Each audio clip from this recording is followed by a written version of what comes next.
நாம் தொடர்ந்து தேவனுடைய வார்த்தைக்கு நேராக இந்த வேளையிலே நாம் கடந்து போவோமாக. யாவரும் எடுத்துக்கொள்வோம் நீதிமொழி புஸ்தகத்தை நாம் மறுபடியும் எடுத்துக்கொள்வோமாக. Praise the Lord. ஓகே, நீதிமொழி புஸ்தகம் 3ஆம் அதிகாரம் 13வது 14வது 15 16வது வசனம் 17வது வசனத்து வரைக்கும் 18வது வசனம் வரைக்கும் நாம் அப்படி படிப்போமாக. ஞானத்தை கண்டடைகிற மனுஷனும் புத்தியை சம்பாதிக்கிற மனுஷனும் பாக்கியவான்கள். அதன் வர்த்தகம் வெள்ளி வர்த்தகத்திலும் அதன் ஆதாயம் பசும் பொன்னிலும் உத்தமமானது. அதன் வர்த்தகம் வெள்ளி வர்த்தகத்திலும் அதன் ஆதாயம் பசும் பொன்னிலும் உத்தமமானது. முத்துக்களை பார்க்கிலும் அது விலையேற பெற்றது. நீ இச்சிக்கத்தொன்றும் அதற்கு நிகரல்ல. நீ இச்சிக்கத்தக்கது ஒன்றும் அதற்கு நிகரல்ல. அதன் வலது கையில் தீர்க்க ஆயுசும் அதன் இடது கையில் செல்வமும் கனமும் இருக்கிறது. அதன் வழிகள் இனிதான வழிகள். அதன் பாதைகள் எல்லாம் சமாதானம். அது தன்னை அடைந்தவர்களுக்கு ஜீவ விருட்சம். அதை பற்றிக் கொள்ளுகிற எவனும் பாக்கியவான். நம்ம அப்படியே இருதயத்தை ஒரு நிமிடம் கர்த்தருக்கு நேராக ஒப்பு கொடுப்போம். பிதாவே, எங்கள் இயேசுவே, எங்கள் பரிசுத்த ஆவியானவரே, ஆண்டவரே, மீண்டும் எங்களுடைய இருதயத்தை, எங்களுடைய உள்ளத்தை, எங்கள் உடல் பொருள் ஆவியை உமக்கு நேராக ஒப்பு கொடுக்கிறோம். கர்த்தர் இன்றைக்கு இடைப்படுங்க, பேசுங்க. ஆண்டவரே, இந்த புதை பொருள்கள் எல்லாம் கர்த்தர் எங்களுக்கு கற்றுக் கொடுத்து இன்றைக்கு இந்த வாக்கியங்கள் எல்லாம் ஆண்டவரே எங்களுக்கு ஞானத்தையும் மகிமையும் கிரீடத்தையும் ஆண்டவரே கனத்தையும் இன்று எங்களுக்கு தருவதற்கு ஆண்டவரே உம்முடைய வார்த்தை எங்களை தகப்பனே அதை பற்றி எரிய செய்கிற வார்த்தைகளாக இருப்பதற்கு நாங்கள் நன்றி செலுத்தி ஆண்டவரே இந்த ஆராதனை ஒப்பு கொடுத்து இந்த வேளையிலே எங்களுடைய இருதயத்தை ஒப்பு கொடுத்து உள்ளத்தை ஒப்பு கொடுத்து நன்றி செலுத்தி கர்த்தர் இடைப்படும்படியாக பேசும்படும்படியாக இயேசுவின் நாமத்தினாலே ஆண்டவரே அடையன் ஒப்பு கொடுத்தும் இயேசுவின் நாமத்தினால் ஜெபிக்கிறோம் பிதாவே. ஆமேன், ஆமேன், ஆமேன், ஆமேன். Praise the Lord. இங்கு 13வது வசனம் அழகாக சொல்லப்படுகிறது. ஞானத்தை கண்டடைகிற மனுஷனும் புத்தியை சம்பாதிக்கிற மனுஷனும் பாக்கியவான்கள். பாக்கியவான்கள் என்றால் ஆசீர்வதிக்கப்பட்டவர்கள் அல்லது சந்தோஷம் மிக்க பிள்ளைகள் என்று சொல்லி இங்கு சொல்லப்படும். நாம் 2 வாரமாக, இது 3வது வாரம், கர்த்தருடைய ஞானத்தை குறித்து நாம் இங்கு தியானித்து வருகிறோம். இயேசுவே ஞானம். யாரு? இயேசுவே ஞானம் என்று சொல்லி இந்த தலைப்பிலே நாம் தொடர்ச்சியாக நாம் வருகிறோம். ஒருவேளை இது எத்தனை மாதங்கள் போகும் என்று சொல்லி தெரியாது. ஏனென்றால் நான் படிக்க ஆண்டவர் புதிய காரியங்கள் கொடுத்து கொண்டே தான் இருக்கிறார். அது படிக்க பழைய காரியங்கள் அல்ல. ஸோ இன்றைக்கும் புதிய காரியத்தை கர்த்தர் நமக்கு கொடுத்து கொண்டே இருக்கிறார். அநேகருக்கு கிடைக்காத இந்த பாக்கியங்களை கர்த்தர் நமக்கு கொடுத்திருக்கிறார். ஆமென். போன வாரம் நம்ம என்ன பார்த்தோம் என்றால், என் மகனே என் போதகத்தை மறவாதே என்று சொல்லி போன வாரம் நாம் எல்லாரும் பார்த்தோம் அல்லவா? அவருடைய போதகத்தை, அவருடைய வார்த்தையை யாவரும் மறக்காமல் அதன் பிரகாரம் நடக்கிறவர்களுக்கு எத்தனை ஆசீர்வாதம் இருந்தது? கிட்டத்தட்ட ஒரு 7-8 ஆசீர்வாதத்தை நாம் பார்த்தோம். Price the Lord. ஞாபகம் இருக்கா? எத்தனை ஆசீர்வாதம்! இயேசுவின் போதகத்தை நாம் மறக்கக்கூடாது. அதனால நமக்கு ஆண்டவர் தருகிற ஆசீர்வாதம் என்ன? அதுக்கு கீழே 3ஆம் அதிகாரம் 2வது வசனத்திலே அழகாக இருக்கிறது. நீடித்த நாட்களை கர்த்தர் நமக்கு தருகிறார். தீர்க்க ஆயுசை கர்த்தர் தருகிறார். சமாதானத்தை கர்த்தர் பெருக பண்ண வைக்கிறார். உடலுக்கு ஆரோக்கியமும் எலும்புகளுக்கு சத்தையும் கர்த்தருடைய வசனத்தினாலே நமக்கு தரப்படுகிறது. அல்லேலூயா. நம்மளுடைய களஞ்சியங்கள் எல்லாவற்றையும் கர்த்தர் பூரணமாய் ஆசீர்வதிக்கிறார். ஆமென். உங்களுடைய எல்லாம் பொருளாலும் எல்லாம் விளைவின் முதற் பலனாலும் கர்த்தரை கனம் பண்ணினால் கர்த்தர் உங்களுடைய களஞ்சியங்கள், உங்களுடைய ஆலைகளில் எல்லாவற்றிலும் அவர் திராட்சரசம் புரண்டு ஓடும்படியாக அவர் நன்மை செய்கிறவர் என்று சொல்லி நாம் போன வாரம் பார்த்தோம். கடைசியாக எதை பார்த்தோம்? கடைசி ஆசீர்வாதம் என்ன ஆசீர்வாதம்? சொல்லுங்க பாப்போம். விளங்கல. கடைசி ஆசீர்வாதம் என்னது? அதான் கடைசி ஆசீர்வாதமா? Praise lord. கடைசியாக பார்த்துங்க, ஏன்னா எல்லாருக்கும் இந்த ஆசீர்வாதம் வேண்டாம். கடைசி ஆசீர்வாதம் எந்த ஆசீர்வாதம் என்றால், என் மகனே, நீ கர்த்தருடைய சிட்சையை அற்பமாக எண்ணாதே, அவர் கடிந்து கொள்ளும் போது சோர்ந்து போகாதே. தகப்பன் தான் நேசிக்கிற புத்திரனுக்கு சிட்சிக்கிறது போல கர்த்தரும் எவனிடத்தில் அன்பு கூறுகிறாரோ அவனை சிட்சிக்கிறார், கண்டிக்கிறார், உணர்த்துகிறார், திருத்துகிறார். அதுதான் சிட்சிப்பு. ஆமென். Praise the Lord. இதுவும் ஆசீர்வாதம். சமாதானம் வேண்டும், எல்லாம் வேண்டும், ஆசீர்வதிக்கப்பட வேண்டும் என்று சொல்லி எல்லாருக்கும் விருப்பம்தான். சிட்சிக்கும் போது, கர்த்தர் நம்மளை திருத்தும் போதும், கடிந்து கொள்ளும் போதும் அதுவும் நமக்கு ஆசீர்வாதம் தான். ஆமென். Praise the Lord. அல்லேலூயா. யாரெல்லாம் கர்த்தர் அன்பு கூறுகிறாரோ, நேசிக்கிறாரோ, கர்த்தர் அவர்களை சிட்சிக்கிறார், சரிப்படுத்துகிறார். கடினமான வார்த்தைகளையும் கர்த்தர் நமக்கு அவர் சொல்லி நம்மளை என்ன செய்கிறார்? அவரை நம்ம நல் பாதையிலே வழி நடத்த அவர் பிரம்பான வார்த்தைகளையும் சொல்லுகிறார். பிரம்பு என்றால் என்ன? ரோத்தான். போன வாரம் நான் சொல்லியிருந்தேன் பிரம்பு என்று. ஒரு சிலருக்கு தெரியாது, ஏதோ பிரம்புன்னு நினச்சிருக்குவாங்க, ஏதோ பிரம்பு புறம்பு அப்படி நினச்சிருக்கலாம். பிரம்பு என்பது ரோத்தாம். ரோத்தாம் எதுக்கு அறிகுறி என்றால் கடினமான வார்த்தைகள், அல்லது அடிப்பதும் இருப்பது உண்மைதான். அளவுக்கு மேல் அடித்தாலும் இப்போது பெற்றோர்களை தூக்கி எங்கே வைப்பார்கள்? எங்கே வைப்பார்கள்? ஜெயிலில் வைப்பார்கள். அதனால் ரொம்ப அடிக்க முடியாது வெளியூரில். ஆனாலும் பிரைஸ் தி லார்ட், கடினமான வார்த்தைகள் அப்படி என்றால், அதுக்கு என்றால் கடினமான வார்த்தைகள் தேவனுடைய ஏற்ற வார்த்தைக்கு ஏற்ற கடினமான வார்த்தை நம்முடைய பிள்ளைகளை சிட்சிக்க வேண்டும் தவிர பிள்ளைகளை மட்டத்தட்டி பேசக்கூடாது. நான் அப்படி சொல்ல வரல. இயேசுவும் அப்படி மட்டத்தட்டி யாவரையும் அவர் பேசுகிறவர் அல்ல. ஆகையால் கடைசி ஆசீர்வாதம், சிட்சிக்கும் போது, அவர் நம்மளை சரிப்படுத்தும் போது, கடினமான வார்த்தைகளும் வரும்போது அது நம் உள்ளத்தில் எடுத்துக்கொண்டு அது நம்முடைய வாழ்க்கையில் இருக்கிறதா என்று சொல்லி சோதித்து அறிந்த பிறகு அதை நாம் சரி செய்யும் போது நாம் ஆசீர்வதிக்கப்படுவோம். ஆமென். Praise the Lord. இதுதான் போன வாரம் நம்ம பார்த்தோம். ஆனாலும் இந்த வாரம் உங்களுடைய வார்த்தை அதே 3ஆம் அதிகாரம் 13வது வசனம் தொடர்ச்சியாக வருகிறது. ஆண்டவர் சொல்லுகிறார், ஞானத்தை கண்டடைகிற மனுஷனும் புத்தியை சம்பாதிக்கிற மனுஷனும் பாக்கியவான்கள். ஞானமாகிய இயேசு கிறிஸ்துவை கண்டடைகிற மனுஷனும் புத்தியாகி இயேசு கிறிஸ்துவை சம்பாதிக்கிற மனுஷனும் எவனும் பாக்கியவான். Praise the Lord. அல்லேலூயா. இன்னைக்கு கர்த்தரை நாம் கண்டடைய வேண்டும், கர்த்தரை நாம் பார்க்க வேண்டும். ஆகையால் இதுக்கு ஒப்பாக 14வது வசனத்தை சோலமன் சொல்லுகிறாரு, அதன் வர்த்தகம் வெள்ளி வர்த்தகத்திலும் அதன் ஆதாயம் பசும் பொன்னிலும் உத்தமமானது. 15வது வசனம், முத்துக்களை பார்க்கிலும் அது விலையேற பெற்றது, அது நீ இச்சிக்கத்தக்கதுக்கு ஒன்றும் அதுக்கு நிகர் அல்ல. இந்த சாலமன் பார்க்காத தங்கம் அல்ல, இந்த சாலமன் பார்க்காத கல்லுகள் அல்ல, ஜேம்ஸ் முத்துக்கள் அல்ல.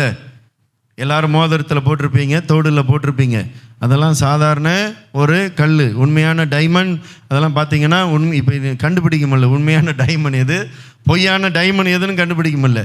ஒரு வள்ளி டைமண்ட் மாதிரியே இருக்குது, உண்மையான டைமண்ட் மாதிரியும் இருக்குது, ஒரு வள்ளிக்கு கூட இருக்குது. அதே 1000 வள்ளிக்கும் 10,000 வள்ளிக்கும் லட்சத்துக்கும் அல்லது கோடி கோடி உள்ள டைமண்ட்ஸ் இருக்கிறது இந்த உலகத்தில். இந்த உலகத்தில் அதிகம் விலையேற பெற்றது தங்கத்தை விட டைமண்ட்ஸ் தான். தங்கத்தை விட டைமண்ட்ஸ் விலையேற பெற்றது. அதுக்கு ஒரு சில டைமண்ட்ஸுக்கு மதிப்பே இல்லையாம். அதுக்கு நிகராக இங்கு சாலமன் சொல்லுகிறார் என்னவென்று, இயேசுவுக்கு இதெல்லாம் நிகராக ஒன்றும் இல்லை. இச்சிக்கத்தக்க இவைகளெல்லாம் உனக்கு இருந்தும் இயேசுவுக்கு நிகராக ஒன்றுமில்லை. அவரை கண்டடைகிற மனுஷனே பாக்கியவான். இவைகளை பார்க்கிலும் யாரெல்லாம் இயேசுவை கண்டடைகிறீர்களோ, தேடுகிறீர்களோ, இதுவே பாக்கியவான்களாக இருப்பீர்கள் என்று சொல்லி சோலமன் அழகாக இங்கு சொல்லுகிறார். இன்னொரு பகுதியிலே சோலமன் என்ன சொல்லுகிறார்?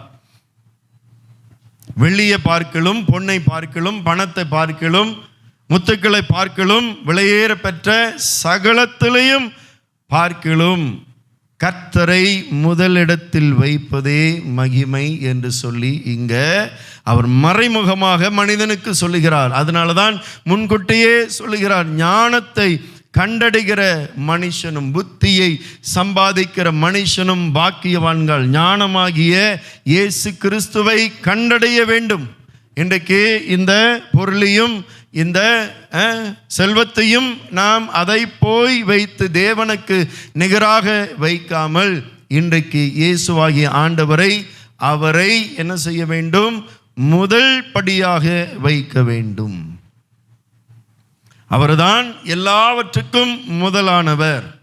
முதன்மையாக முதல் இடம் இயேசுவுக்கு கொடுக்க வேண்டும் என்று சொல்லிதான் இங்கு சோலமன் மறைமுகமாக அவர் நமக்கு இங்கு அழகாக சொல்லி வைத்திருக்கிறார்.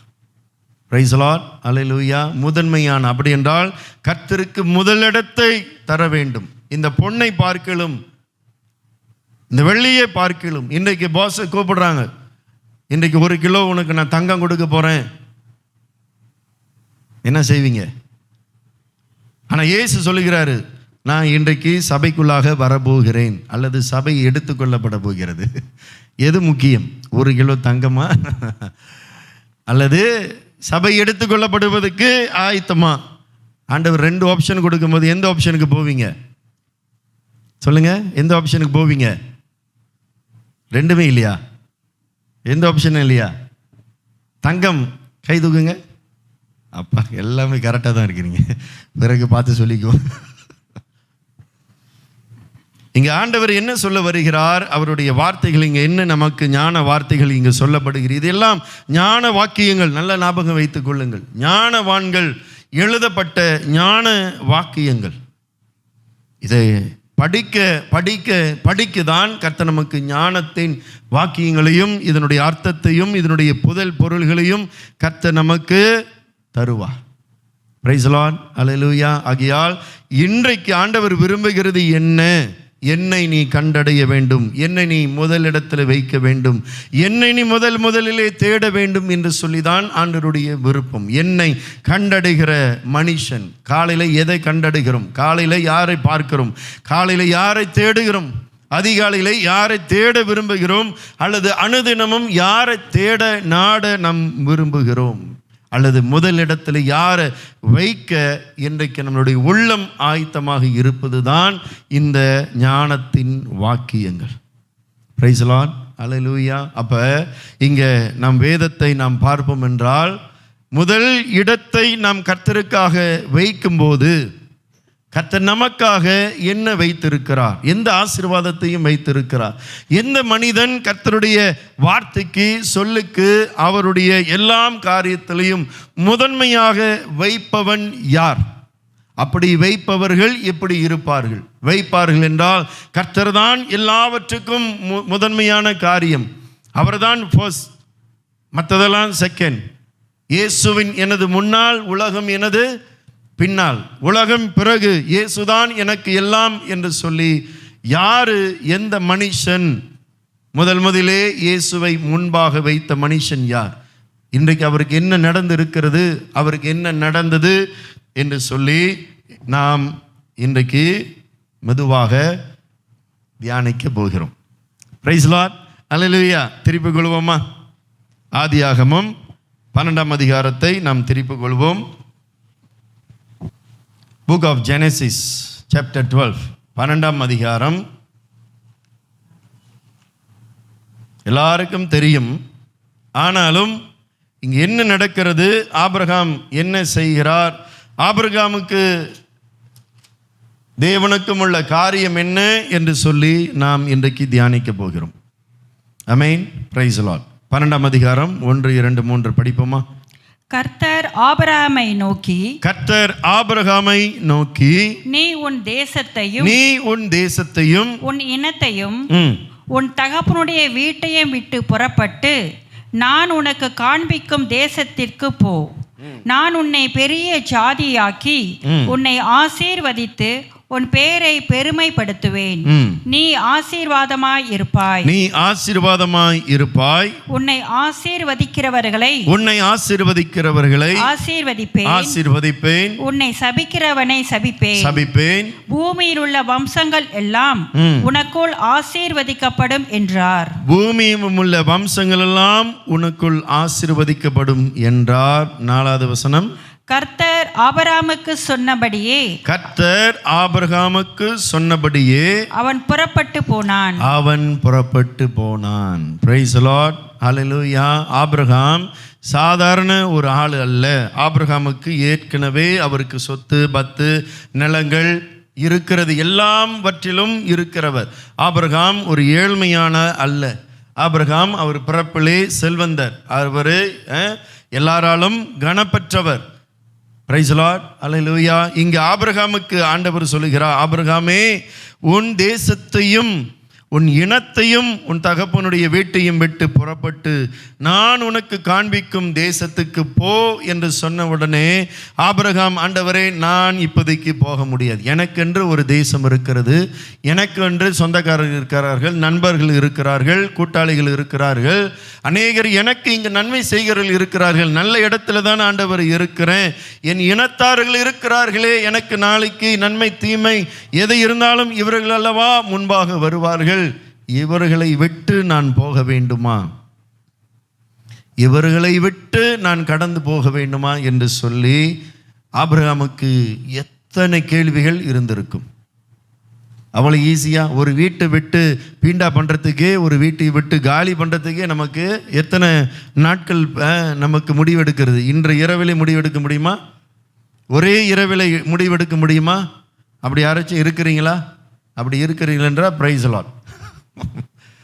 முடியவே முடியாது. வீடும் இனமும் நம்மளுடைய தேசமும் அது நம்மோடு ஒட்டி கொள்ளுகிற ஒரு காரியம். நம்மளோட இருதயத்தில் நம்முடைய ஆத்மா பிணைப்பு போல அது. நான் வச்சுக்கோங்க, ஒரு ஆத்மா பிணைப்பு போல. அதனால தான் வீட்டை விட்டு வேறு வீட்டுக்கு போவதுக்கு அவ்வளவு சீக்கிரம் இருக்கிற இடத்தை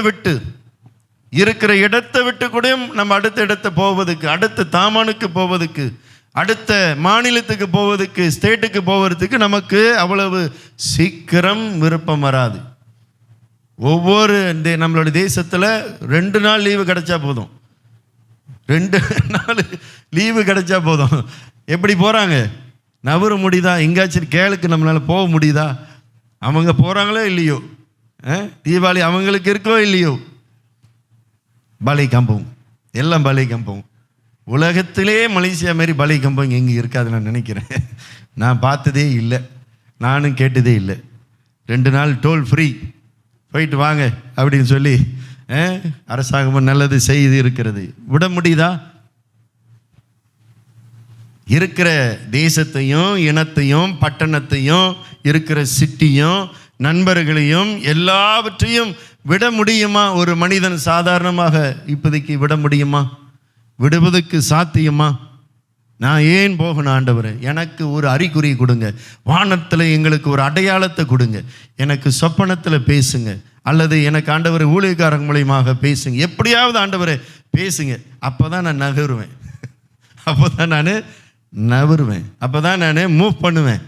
அது வரைக்கும் ஆண்டவரே நான் மூவ் பண்ண மாட்டேன். இருதயத்தின் கடினம் இன்றைக்கு அநேகர் இருக்கும். ஆனால் ஆபிரகாம் என்ன செய்கிறார்? 4வது வசனம் என்ன சொல்லுகிறது? கர்த்தர் ஆபிரகாமுக்கு சொன்னபடியே அவன் புறப்பட்டு போனான். இதில் என்ன அடையாளம் தெரிகிறது? ஆண்டவரே, என் இனத்தை காட்டிலும், என் தேசத்தை காட்டிலும், என் நண்பர்களை காட்டிலும், என் உற்றார்கள், என்னுடைய கூட பிறந்த யாவரிலும் காற்றிலும் ஆண்டவரே தகப்பனை, இவர்களுக்கு ஆண்டவரே காட்டிலும் உமக்கு ஆண்டவரே வார்த்தைக்கு நான் கீழ்ப்படிந்து உமக்கு முன்பாக ஆண்டவரே முதன்மையாக உங்களுக்கு ஆண்டவரே நான் வைக்கிறேன் என்று சொல்லி ஆபிரகாம் ஆண்டவருடைய முதலிடத்திலே வைக்கிறார். இனத்தையும் தேசத்தையும் நண்பர்களையும் அவர் முதலிடத்திலே வைக்கல, ஆண்டவரை முதலிடத்திலே அவர் வைக்கிறார். எத்தனை தியாகம்! இன்றைக்கு அதுதான் வேதம் நமக்கு சொல்லுகிறது. பொன்னும் வெள்ளியும் காட்டிலும் பசும்பொன்னும் காட்டிலும் ஞானமாகி இயேசு கிறிஸ்துவை கண்டடைகிற மனுஷன், தேடுகிற மனுஷன் பாக்கியவான். முதலிடத்தில் வைக்க வேண்டும். பொன்னை காட்டிலும், மண்ணை காட்டிலும், தேசத்தை காட்டிலும், நமக்கு பிடித்தமான காரியங்களை காட்டிலும் என்ன செய்கிறாரு ஆபிரகாம்? தேவனுக்கு முதலிடத்தை வைக்கிறார். இன்றைக்கு கர்த்தருக்கு முதலிடத்துல எவ்வளவு பேர் இன்றைக்கு வைத்திருக்கிறோம்? எல்லா வகையிலும் கர்த்தருக்கு முதலிடத்தில் வைக்கிறோமா? காலையில் எழுந்த உடனே கர்த்தருக்கு முதலிடத்தில் வைக்கிறோமா? எதுக்கு முதலிடத்தில் நம்ம வைக்கிறோம்? 8 மணி நேரம் 10 மணி நேரம் வேலை செய்வது கர்த்தருடைய கட்டளை, உண்மை. படிப்பதே கர்த்தருடைய கட்டளை. ஆனாலும் ஒவ்வொரு நாளும் காலையில் எழுந்த உடனே நம்முடைய சிந்தனைகள் எங்கே இருக்கிறது? யார் முதலிடத்தில் வைக்கிறோம்? இன்றைக்கு வேதனுடைய வசனத்தை படிப்பதற்கு முதலிடத்தை வைக்கிறோமா? ஆண்டவரே, இந்த நாளுக்காக நன்றி என்று சொல்லி, ஆண்டவரே, என் உடல் பொருள் ஆவியை உங்களுக்கு அர்ப்பணிக்கிறேன், ஒப்பு கொடுக்கிறேன், இந்த நாள் முழுவதிலும் ஆண்டவரே என்னை வழி நடத்துங்க என்று சொல்லி கர்த்தரை தேடி நம் நாவு, நம்மளுடைய சிந்தை அவரை நோக்கி கொஞ்ச நேரம் ஜெபிக்குதா? முதலிடத்திலே எழுந்த உடனே அவரை வைக்கிறோமா? எல்லாம் முடிந்து, வேலை முடிந்து வீட்டுக்கு திருமண பிறகும், எல்லாம் காரியங்களும் நமக்கு செய்து முடித்த பிறகு, படிப்பதற்கு முன்பாக மீண்டும் கர்த்தரை முதலிடத்தில் வைக்கிறோமா? ஜெபத்தை முதலிடத்தில் வைக்கிறோமா? வேதத்தை முதலிடத்தில் வைக்கிறோமா? அதுதான் ஆண்டவர் இன்றைக்கு எதிர்பார்க்கிறார். 4வது வசனம், கர்த்தர் ஆபிரகாமுக்கு சொன்னபடியே அவன் புறப்பட்டு போனான். எத்தனை தியாகம்! அவருக்கு எல்லாம் செல்வாக்கும் எல்லாம் இருக்கிறது. இன்றைக்கு அவ்வளவு சீக்கிரமாக அநேக தனக்கு உள்ளதை அவ்வளவு சீக்கிரமாக, அவர்களுக்கு பிடித்தமான காரியங்களை அவ்வளவு சீக்கிரமாக விடமாட்டார். கர்த்தர் சொல்லுவார், இதுக்கு நேரத்தை செலவழிக்காத, எனக்கு நேரத்தை கொடு, எனக்கு முதலிடத்தில் கொடு என்று சொல்லி ஆண்டவர் நம்ம உள்ளத்தில் பேசுவா, நம்ம இருதயத்தில் இடைப்படுவா. இந்த ஆபிரகாமுக்கு ஆண்டவர் இடைப்பட்டது போல இன்றைக்கு நம்மளுக்கு ஆண்டவர் இடைப்படுவார், பேசுவார், சொல்லுவார். அன்பாகவும் சொல்வார், கடினமாகவும் சொல்வார். ரட்சிக்கப்பட்டவர்கள் மூலியமாக சொல்லுவார், ரட்சிக்கப்படாதவர் மூலியமாகவும் ஆண்டவர் சொல்லுவார். ஒருவரும் கர்த்தருக்கு நாம் கைகள் நீட்டி, ஆண்டவரே, ஒரு தடவை கூடியும் நீங்கள் என்னிடத்திலே சொல்லவில்லையே, உங்களை முதலிடத்தில் வைக்க வேண்டும் என்று சொல்லி நான் இப்படிதான் என் காலத்தை நான் கழித்து விட்டேனே. ஆபிரகாம், ஏன் ஆண்டவர் ஆபிரகாம் தெரிந்து கொள்ள வேண்டும்? எதற்காக ஆண்டவர் ஆபிரகாம் தெரிந்து கொள்ள வேண்டும்? ஒன்றே ஒன்றுதான், நான் சொன்னால் ஆபிரகாம் கேட்பார். அதுதான் ஆண்டவர் ஆபிரகாமில் வைத்த நம்பிக்கை. கர்த்தர் இன்றைக்கு நம்ம மேல நம்பிக்கை வைக்க வேண்டும். நம்பிக்கை இல்லாமல் எந்த பொறுப்பையும் கர்த்தர் நமக்கு கொடுக்க மாட்டான். வேலை இடத்துல ஏதாச்சும் நம்பிக்கையில் நீங்கள் பொறுப்பு கொடுப்பீங்களா? வாய்ப்பு இருக்கா? ஒரு வேலையை 10 மணி நேரம் 1 மணி நேரம் செய்ய வேண்டிய 10 மணி நேரம் செஞ்சாக்கா மேனேஜர் சூப்பர்வைசர் கொடுப்பாங்களா? முடியுமா? வாய்ப்பு இருக்கா? காரணம் என்ன? சொல்லி கொடுத்தாலும் அதை பின்பற்றாமல் செய்த பிள்ளையே மறுபடியும் செய்து 1 மணி நேரம் வேலையை எத்தனை மணி நேரம் ஆக்குறது? 8 மணி நேரம் ஆக்குறது, அல்லது 10 மணி நேரம் ஆக்குனா நம்ம மேலே நம்பிக்கை வருமா? வாய்ப்பு இருக்கா? 9 மணிக்கு வேலைக்கு எப்போதும் 9:30 மணிக்கு போனாக்கா நம்ம மேலே நம்பிக்கை வருமா? பாஸுங்களுக்கு வாய்ப்பு இருக்கா? ஆனால் 5 மணிக்கு வேலைக்கு டங்குன்னு பேக்கை தூக்கிட்டு ஒரே நட பாஞ்சிக்க, லேட்டாக போகிறது, சீக்கிரமாக வெளியாகுது. நம்பிக்கை வருமா? பாஸுங்களுக்கு நமக்கு மேலே நம்பிக்கை இருக்கிறதுக்கு வாய்ப்பு இருக்கா? உலகத்தின் மனிதனே இப்படி பார்க்கும்போது ஆண்டவர் ஆபிரகாமை நம்பினார். நான் சொல்லும்போது ஆபிரகாமுக்கு சகலவற்றிலும் கீழ்ப்படிந்து என்னை முதலிடத்தில் ஆபிரகாம் வைத்து அவன் வருவான் என்று சொல்லி, இன்றைக்கும் ஆண்டவர் இதை தான் எதிர்பார்க்கிறார். எல்லாம் பொன்னும் வெள்ளியும் சகலத்திலையும் காட்டிலும் இயேசுவுக்கு நிகராக இச்சிக்கப்படத்தக்கதாக ஒன்றுமில்லை. இந்த ஆபிரகாம் அவருடைய சொந்த தேசத்தை இச்சிக்கல, வாஞ்சிக்கல, அவர் அப்படியே கட்டி அணைத்துக் கொள்ளல, அதை விடுகிறார், ரிலீஸ் பண்ணுகிறார். ரிலீஸ் பண்ணுகிறோமா? இல்லை, முடியாது. பஸ் இந்த ஹேண்ட்ஃபோனு தான் என்னுடைய உயிர், என்னுடைய காதலி, என்னுடைய காதலன், என்னுடைய எல்லாம் இதுவே இருக்கா? அப்படி ஒரு நாளாவது இந்த வேதத்தை எடுத்து முத்தம் செய்து, ஆண்டவரே உங்களுடைய வார்த்தையே எனக்கு மகிமையாக இருக்கிறது என்று சொல்லி, உங்களுடைய வார்த்தையை நான் முதலிடத்தில் வைக்கிறேன் என்று சொல்லி, இயேசுவே என்று சொல்லி அப்படி அழைத்திருக்கிறோமா? சொல்லாவிட்டாலும் மனதிலே சொல்லி இருக்கிறீர்களா? இதுதான் ஆண்டவர் இன்றைக்கு சபைக்குள்ளாக எதிர்பார்க்கிறார். எதை சம்பாதித்தால் மனிதன் இன்றைக்கு இயேசுவாகிய கிறிஸ்துவை சம்பாதிக்க வேண்டும். அதுதான் இந்த நீதிமொழி புஸ்தகத்திலே சொல்லப்படுகிறது. இங்கு ஆபிரகாம் என்ன விட்டார்? சொந்த இனத்தையும் தேசத்தையும் விட்டார். இன்றைக்கு நாமளும் விட வேண்டும். கர்த்தரை முதலிடத்தில் வைக்க முடியாதபடிக்கு எதெல்லாம் ஆண்டவர் உங்களுடைய உள்ளத்தில் வைக்கிறார், விட முடிகிறதா?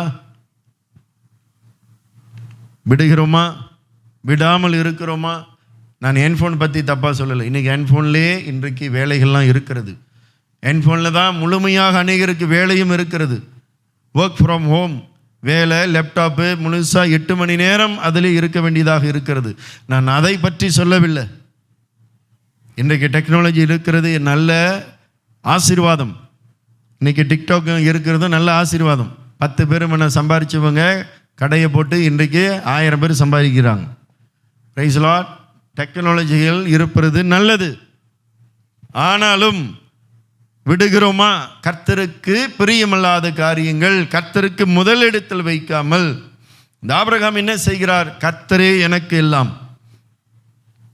விட முடியுமா? இந்த ஆபிரகாமும் போல தியாகம் செய்ய முடியுமா? வாய்ப்பு இருக்கா? அதுக்கு அடுத்தது உலகத்திலே மிக உயர்ந்த ஒரு மனிதன் இருக்கிறார். ஆண்டவரே அவரை சோதித்தார். யார் அது? யோபு. எல்லாம் இழந்தார். ஆனால் கர்த்தரை அவர் மறுதலிக்கல. கர்த்தர் முதலிடத்தில் தான் அவர் வைத்தார். பிள்ளைகள், வீடு, எல்லாம் செல்வாக்கும், எல்லாம் பணமும், சகலமும் அவர் விட்டு கடந்து போய்விட்டது. இன்றைக்கு யாரும் யோபு போல நான் உபத்திரவப்படுகிறேன் என்று சொல்லி ஒருவரும் சொல்ல முடியாது. ஆண்டவர் யோபுக்கு வந்தது போல நான் நினைக்கிறேன் உலகத்தில் ஒருத்தருக்கும் வந்திருக்காது. வாய்ப்பே இல்லை. 10 பிள்ளைகளும் இறந்து போனது ஒரே நாளில் எல்லாம் இழந்து போய் ஒரே நாள் அவருக்கு சீக்கம் வந்து விட்டது, நோயும் வந்து விட்டது. சாம்பலை போட்டு உக்காந்துக்கிட்டார். கொட்டாங்குச்சி எடுத்து என்ன செஞ்சிருக்கிறாரு? கொட்டாங்குச்சின்னா என்ன சொல்லுவாங்க? இந்த கிளாப்பர் இருக்குல்ல, கிளாப்பாடு மூடி, அதை எடுத்து உடம்பெல்லாம் அவர் ஸ்கின் பிரச்சனை வந்துருச்சு. உடம்பெல்லாம் புள்ளியாக சொறியாக வந்துருச்சு. ஆனாலும் அவர் கர்த்தரை மறுதலிக்கவில்லை.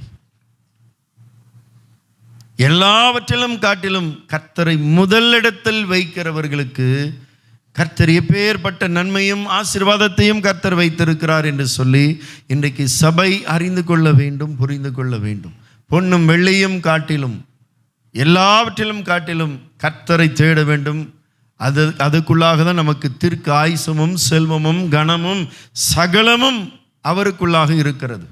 இன்றைக்கு கனத்தையும் மகிமையும் நீங்கள் தேடி போக வேண்டாம், அவரே உங்களுக்கு கொடுக்கிறவர். ஆபிரகாமை ஆண்டவர் அழைத்த போது ஆபிரகாம் உடனே அவர் புறப்பட்டு வந்தார். ஆபிரகாம் முதல்ல எதை இழந்தார்? சொந்த தேசத்தை, பட்டணத்தை, சொந்தக்காரர்களை, நண்பர்களை இழந்தார். இன்றைக்கும் கிறிஸ்தவர்கள் நிறைய பேர் நீங்கள் இழப்பீர்கள், சொந்தக்காரர்கள் இழப்பீர்கள். சொந்த இனத்தையும் சொந்த பட்டணத்தையும் உங்களுக்கு நன்றாக உங்களுக்கு பெஸ்ட் ஃப்ரெண்டாக இருக்கிறவர்கள் ஒருவேளை நீங்கள் இழக்கக்கூடும். அதெல்லாம் நன்மைக்காகவே. இன்றைக்கு நமக்கு பதில்கள் புரியாது, காலங்கள் வரும்போது நமக்கு பதில் தெரியும். அநேகர் உங்களுக்கே அது ஆண்டவர் உணர்த்திருப்பார். முதல் வேதனையாக இருந்திருக்கும். ஆபிரகாமுக்கு ஆண்டவர் சொன்ன உடனே ஆபிரகாம் அப்படியே சிரிச்சுக்கிட்டு ஓடியாந்திருப்பாரா? கலகலன்னு சிரிச்சுட்டு வந்திருப்பாரா? எதை விட வேண்டுமோ மனிதனுக்கு என்ன வந்து விடும், எதை மேல் பிரியமோ அதை விடும்போது முக நடியெல்லாம் மாறிவிடும். முகநாடியெல்லாம் மாறிவிடும், முகமே காட்டி கொடுத்து விடும். அகத்தின் அழகு முகத்தில் தெரியும். அகம் என்றால் என்னது? இருதயம். இருதயத்தின் யோசனை வாய் பேசுமாம். இருதயத்தில் உள்ளது வாயும் பேசும், முகமும் காண செய்யும். முகம் அப்படியே சோகமாயிரும்.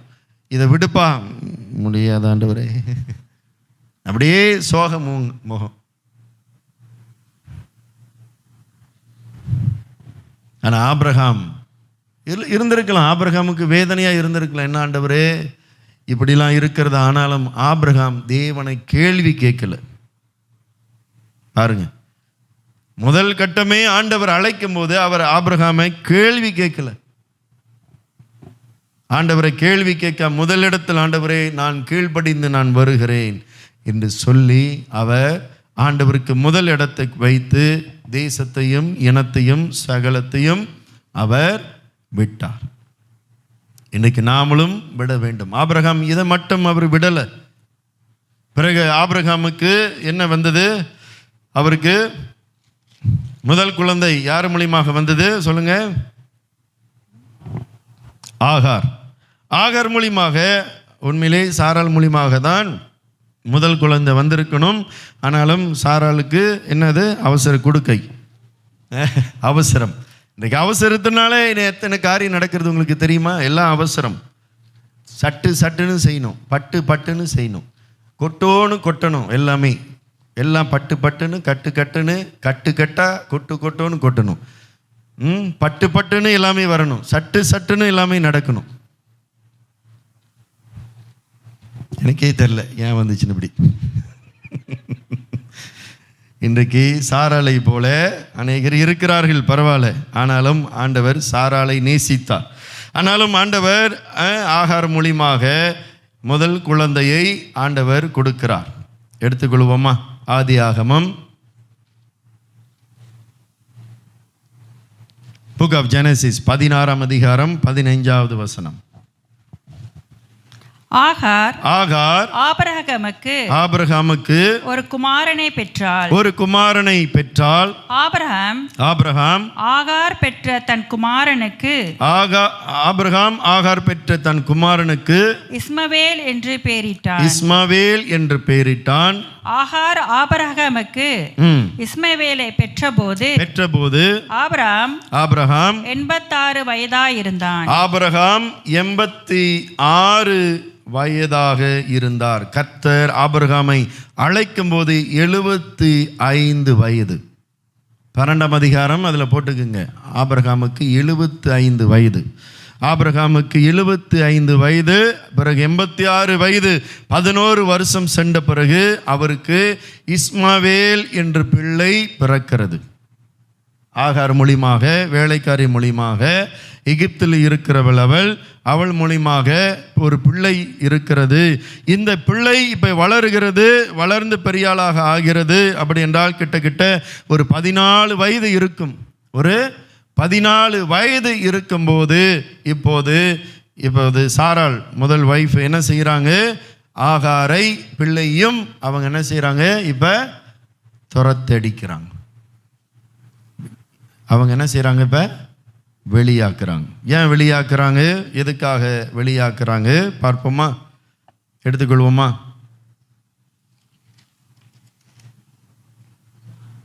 இருபத்தி 1ஆம் அதிகாரம், ஜெனசிஸ் சாப்டர் 21.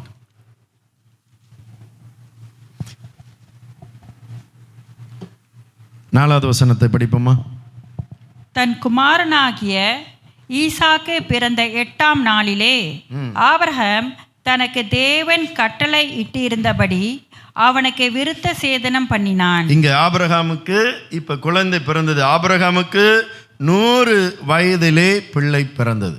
எத்தனை வயது? 100 வயது இருக்கும்போது பிள்ளை பிறந்தது.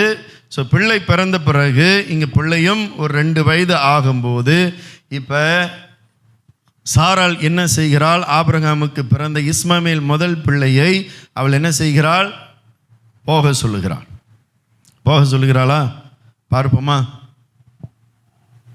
19வது வசனம். பின்பு எகிப்து தேசத்தாளாகிய ஆகார் ஆபிரகாமுக்கு பெற்ற குமாரன் பரியாசம் பண்ணுகிறதை சாராள் கண்டு. இங்க முக்கியமான ஒரு காரியம் இருக்கிறது. இந்த 9வது வசனம் தான் பெரிய ஒரு சத்தியம், நிறைய பேருக்கு தெரியாது. நான் விளக்கி பிறகு சொல்லுகிறேன்.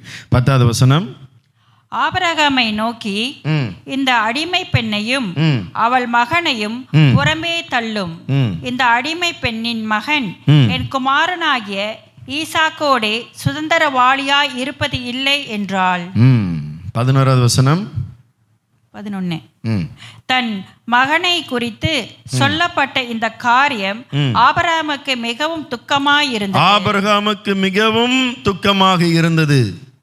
சாராள் மூத்தல் வைஃபு, 2வது வைஃபு ஆகாருடைய பிள்ளை இஸ்மாவேலையும் 2 பேரையும் நீங்கள் 2 பேரும் இந்த இடத்த விட்டு எங்களை விட்டு போங்க என்று சொல்லி இப்போ வைஃபு ஆபிரகாமோடு சொன்ன பிறகு, ஆபிரகாமுக்கு கேட்ட பிறகு அவருக்கு ரொம்ப துக்கம் வந்தது, ரொம்ப வேதனை வந்தது.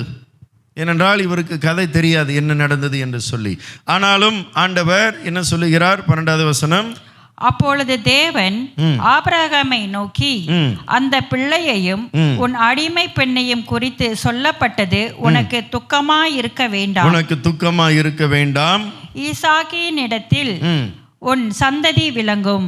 ஆதலால் சாராள் உனக்கு சொல்வதெல்லாவற்றையும் கேள். ஆதலால் சாராள் உனக்கு சொல்வது எல்லாவற்றையும் கேள் என்று சொல்லி ஆண்டவர் இங்கு ஆபிரகாமுக்கு சொன்னபோது, இங்கு 2வது காரியத்தில் நானும் நீங்களும் பார்க்கும்போது, ஆபிரகாம் இங்கேயும் அவர் தனது மூத்த மகனாகிய இஸ்மாவேலை இழக்கிறார்.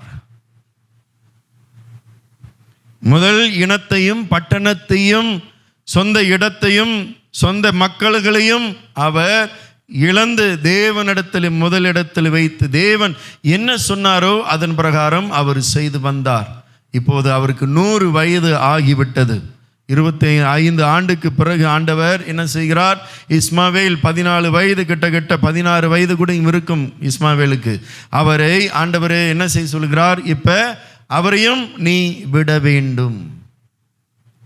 ஆபிரகாமுக்கு துக்கம். ஆனாலும் ஏன் ஆண்டவரே இங்கே இஸ்மாவேலை அவர் விரட்டடிக்க வேண்டும்? அப்படி ஆண்டவர் கொடுமை உள்ளவரா?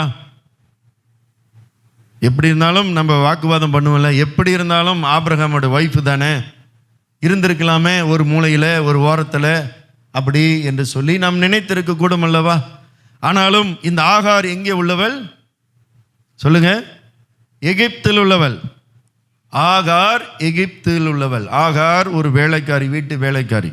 அப்போ ஆகார் எகிப்தில் உள்ளவங்களாக இருக்கிறதுனால எகிப்தில் வளர்ந்தவங்க, அவங்களுக்கு நிறைய கடவுள்கள் உள்ளது. ஒரு கடவுள் இல்லை, சூரியன், சந்திரன், பூனைக்குட்டி இதெல்லாம் இருக்குது கடவுளாக அவங்களுக்கு. ஓகே, இப்படி நிறையா நீங்கள் பார்க்க முடியும். நிறைய கடவுள்கள் அவங்களுக்கு இருக்கிறது. அதனால தான் 10 அடையாளத்தோடு அவர்கள் கடவுளாக எண்ணப்பட்ட அந்த 10 அடையாளத்தோடு மோசே இந்த எகிப்தில் வாழ்ந்த ஜனங்களை, இஸ்ரவேல் ஜனங்களை கொண்டு வந்தார். 10 கட்டளைகளும் 10 அடையாளங்களும் அவர்களுக்கு கடவுளாக ஒப்பாக இருந்த காரியத்தை கர்த்தர் கவிழ்த்து போட்டார். ஆனாலும் இது அதுக்கு மோசேவுக்கு முன்பாக நடந்த ஒரு கதை. அந்த 9வது வசனத்தை படிப்போமா? 21ஆம் அதிகாரம் 9வது வசனத்தை படிப்போமா? பின்பு எகிப்து தேசத்தாளாகிய ஆகார் ஆபிரகாமுக்கு பெற்ற யாரு? ஐசக்.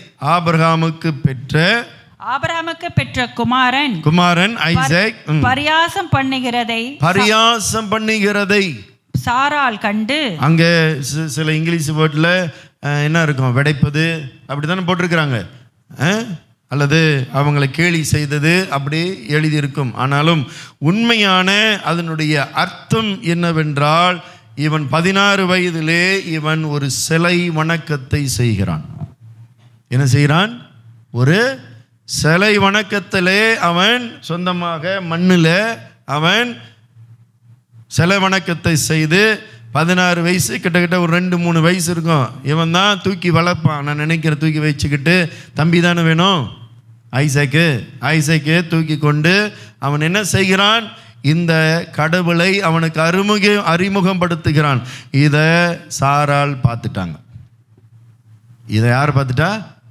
சாராள் பார்த்துட்டாங்க. அதனால தான் ஆண்டவர் சொல்லுகிறார், உன் மனைவி உனக்கு சொல்வதை எல்லாவற்றையும் நீ கேள். சில நேரத்தில் மனைவி சொல்வதை ஹஸ்பண்ட் கேட்டு தான் ஆகணும், வழியே இல்லை. ஓகே, கணவருக்கே தெரியாது, வேலைக்கு போயிருப்பார், அவர் வேலைன்னு தான் இருப்பார். ஆபிரகாம் இப்படி தான் இருந்தார். ஓகே, ஆனாலும் ஆகார் மகன் இஸ்மாவேல் என்ன செய்தார் என்று சொல்லி இங்கே சாரால் அவங்க கண்டுக்கிட்டாங்க. ஆனால் இங்கே நேரடியான ஒரு வார்த்தை இல்லாவிட்டாலும் ஆனாலும் இங்கே உண்மையாக சொல்லப்பட்ட காரியம் என்னவென்றால், எந்த பரியாசம், எந்த விதைப்பது, அவன் என்ன விதைத்தான்? இங்கே பிள்ளை பிறந்த பிறகு என்ன விதைப்பான்? இஸ்மாவேல் என்ன விதைக்க முடியும்? விதைப்பதற்கு ஒன்றும் இல்லை. இஸ்மாவேல் ஒரு வேலைக்காரி மூலியமாக பிறந்தவன் என்று சொல்லி அது அவனுக்கும் தெரியும்.